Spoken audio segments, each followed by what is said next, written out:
Right, I'm just going to do a quick video on how I mount my scopes on my rifles. So I'm going to mount this Hawk Vantage, and it's a 30 WA side focus, 6 to 24 by 50, 30mm tube. I've had it a while. I've had it a long time actually. It's been on a couple of rifles, but it's now sort of sat without being mounted on anything, so I'm going to stick it on my Steyr. So it's a Picatinny mounted one, so I'm using my tier 1 mounts. So what I tend to do is roughly get one of them in, and then just quickly check for eye relief, because it's Picatinny. It's easier to get you need to get the eye relief set before you get the horizontal plane set, because on a normal air rifle scope you can set your horizontal to make sure everything's level, and then just slide the mounts on the rail to get the correct eye relief. On a Picatinny you can't. The only way of doing it is to slide the scope either inside the mounts to fine tune it, or use the mounts and then set it that way. So I'll just check the eye relief on it, get it roughly there.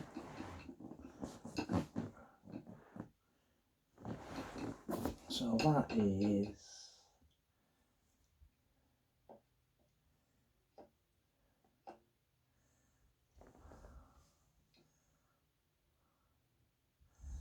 okay.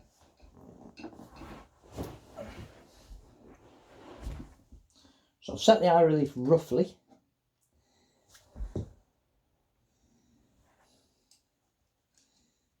Let's go forward a tad.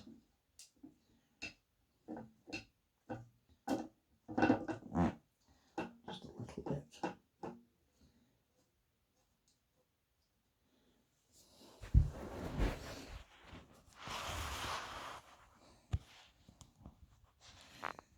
I'll just check the eye relief again on that. Yeah, that's fine.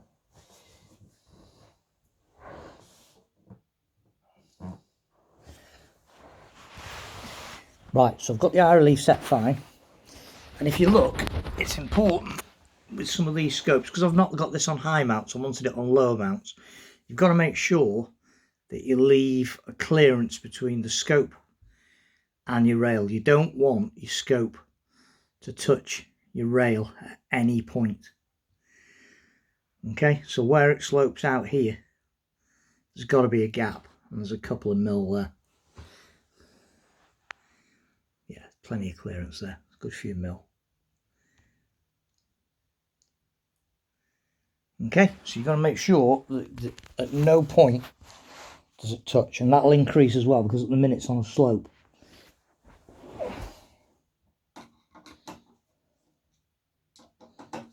So.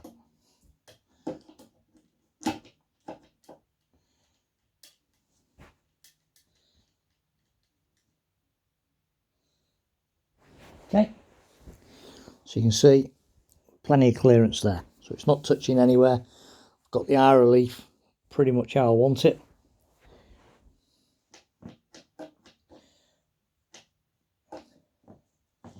Now there's a bit of leeway in the mount when it's in the Picatinny. I always slide it to the back before I tighten it up, because it just takes out any recoil. It'll stop it slipping backwards if you put them both to the back.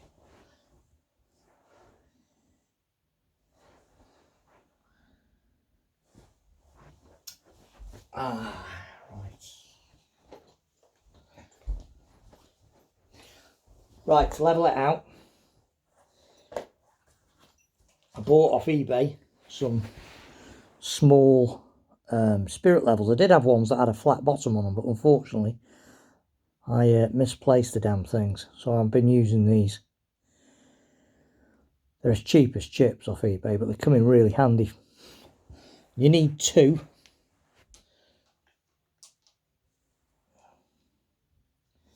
So you want one to sit on your rail,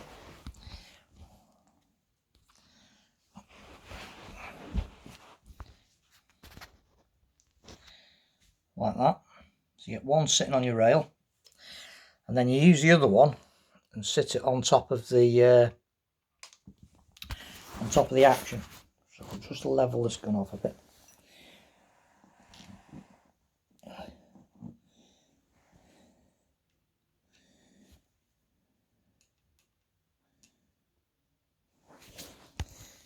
Okay, so you've got one sat on top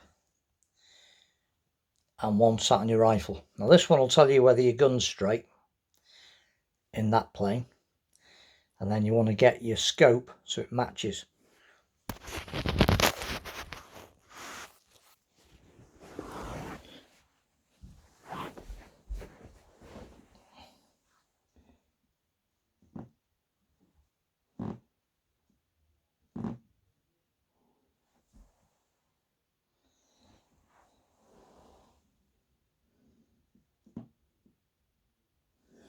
Right, so I've tilted it now so the bubble in this one is right in the middle, which means that my rifle in that plane is perfectly flat.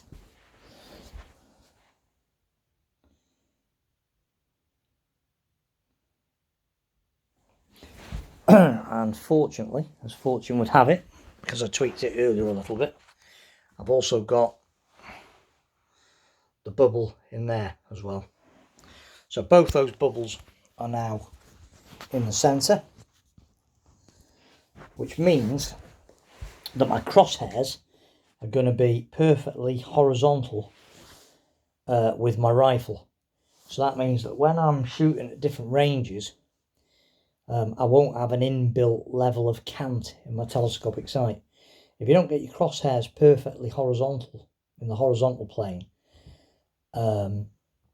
and you're upright in the vertical plane, the further out you go, if you zero at 30 yards, you'll be fine. But if there's any cant in the actual scope's crosshairs, the further out you go or the nearer you go, your aim point will vary. So it's important that you make sure that your crosshairs are in the vertical plane. There's other ways of doing it. You don't need two. You can use just the one spirit level. Put a spirit level on your rifle's action to make sure it's flat. And then you can actually aim your scope at a plumb line, and then get your vertical line perfectly lined up with the plumb line. That's the other way of doing it. But it is quite important that you get that scope properly lined up. You can't just leave it to chance and do it by eye, really. It's not an accurate enough way of doing it. Not if you want to maintain optimum accuracy out to any sort of range. You need to make sure that your crosshairs are in the right plane as regards the action of your rifle. Don't use your the spirit level you use for checking the horizontal plane of your rifle. Don't put it on the stock either, because stocks frequently aren't quite in the same alignment as the action. It's the barrel that fits into the action, so it's the action part that you want to make sure is flat in correspondence to your horizontal plane of your crosshair. It's the action and the crosshair, not the stock. So don't ever be tempted to plonk a spirit level like here where it's flat here. You could put it on there, because frequently the stock, the flat bit of the stock, won't be in the same plane as the action. So only ever use your spirit levels on the action, not on the stock.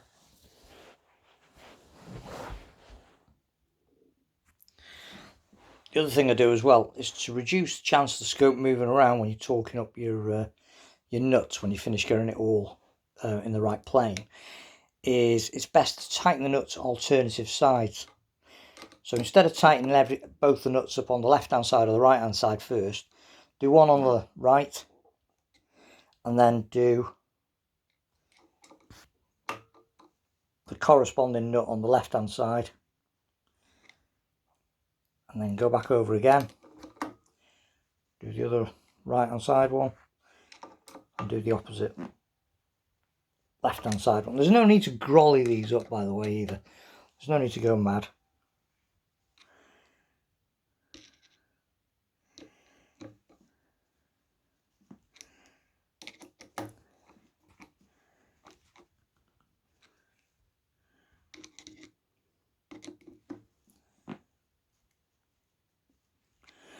Okay, so that's them tightened up.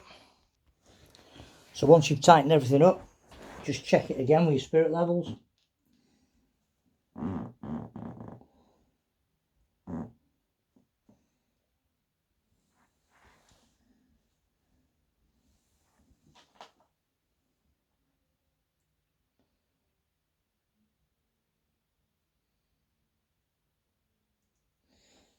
Right, they're fine. And then you need to check to make sure that your eye reliefs are still right.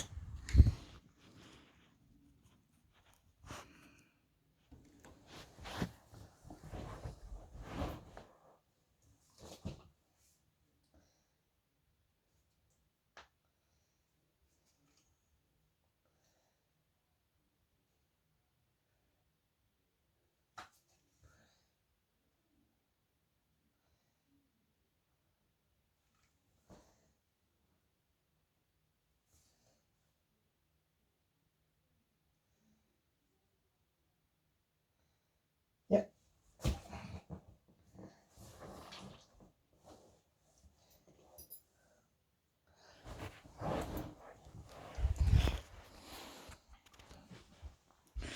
And there it is.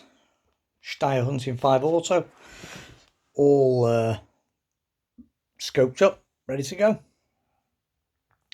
The scope's actually a little bit long for this particular rifle. But unfortunately, it's the only free scope I've got at the moment. My 3 IORs, I've got one on my Anschutz 9015. I've got one on my R5M, the head gun, Matador. And I've got one on my new FX Dreamline Compact Light. So this is the only scope I had left over, really. So I've put it on this. And what I'll do, I'll now go and probably tomorrow nip down the farm and zero this scope in. And this rifle will be ready to go. Actually had a great day out the other day. I took my Anschutz and my Dreamline down to a target club. And I had a right laugh. And next time I go, I'll be going in the next couple of weeks, I'll be filming a bit there. Really good set out. And proper shooting off a bench, proper knockdown targets, and then different lanes in the woods. Really good. Really enjoyed it. Fantastic time there. Really good fun. Fair dues. And I must admit, massively impressed with that Anschutz, and it's that's the sort of environment that thing's built for, really. Unbelievable. Just knocking over spinners left, right and centre, even tiny little sort of 5mm spinners out to sort of 55, even had to go at some at 65 yards with it, ridiculous ranges. Great fun. Really good laugh. If you ever get the chance to either join one of these clubs or go as a guest, and I went as a guest, you know, they're not that expensive. It cost me £7 for a day. I spent nearly 4 hours there. Shot 2 rifles completely out of air. I had a whale of a time. Really good, really nice people, and a really impressive layout. Great fun. So I will be filming that in the next couple of weeks. I'm not going up there this weekend because I've got litter of pups due this weekend. So I won't be going up there this weekend, but the following weekend I will definitely be going up there, and probably taking the Anschutz and my FX up there again. Great fun. But that's the Hunting 5, all set, all scoped up. Just need zeroing in now. So that's the next job. This is a fantastic rifle, this thing. Beautiful thing. Really nice rifle. Got to say. There's a couple of lads there shooting Steyrs. Target ones. In fact, I might even take this thing with me up there. Because I just love this rifle. It's brilliant.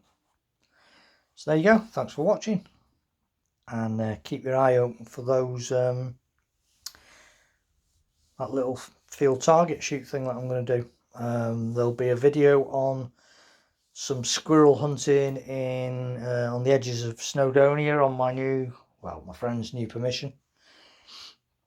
That'll be up towards the end of this week. I think we're intending to go down there, so that'll be fun. So keep your eye out for that one as well. Thanks for watching. Don't forget to subscribe.